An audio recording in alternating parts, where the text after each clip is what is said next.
Hey, my name is Carl, and this is the very first video of our series together, the Full Disclosure, Navigating Your Career as a Person Who Stutters. And I'm really excited, and I hope that you are too. My name is Carl Coffey, and I'm a person who stutters. And for this first topic, I want to talk about how to disclose your stutter on a resume. So, for these first few videos, these are going to be all about disclosing your stutter. When I say disclosing, I mean, how do you tell people that you stutter? For a lot of us, that is really scary.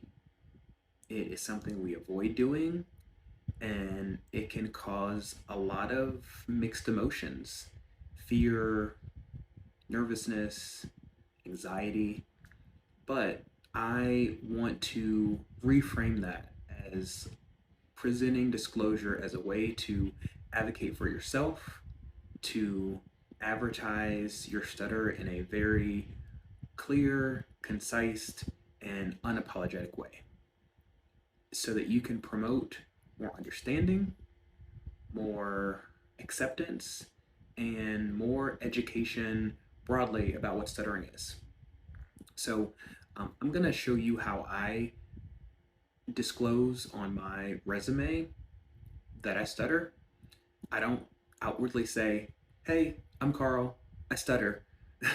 I tried to think of a way for me that makes sense so that I can bring it up in a way that feels comfortable and natural to me. So here, I'm going to show you on my resume how I do that and maybe give you some inspiration as to how you can do it for yourself too.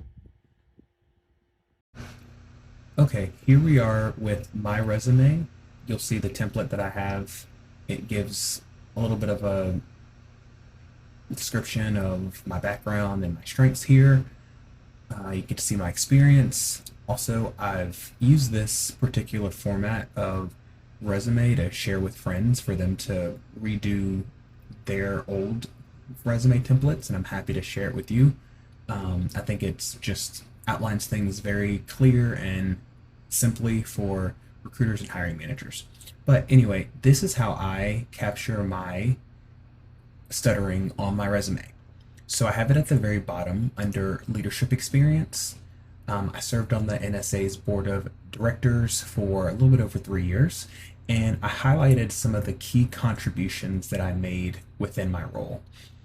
I am displaying it here because I want to show folks that, this is important to me. It's something that I spent years working on as an important initiative, and also here are some of the results that I was able to drive within that role. During a few interviews, I've actually had hiring managers and recruiters ask me specifically about my experience with the National Stuttering Association because it jumped out to them as something that was unique on my resume. And they wanted to know more about how I got involved and what I did. And so that was a very natural way to start the conversation and let people know I'm a person who stutters and the things that I've done.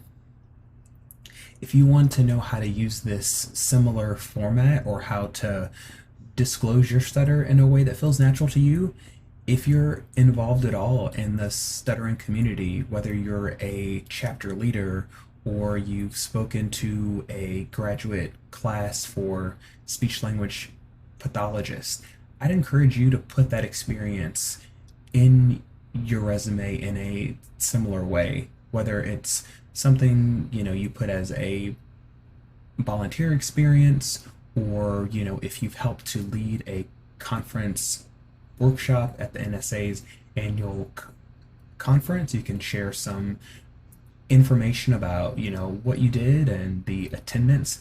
I just think that's a very unique and impactful way to show your experience as a person who stutters, but also how you give back and how you engage with the community as well. I hope this helps, and I'm looking forward to seeing you for the next video in our series. Take care. Bye.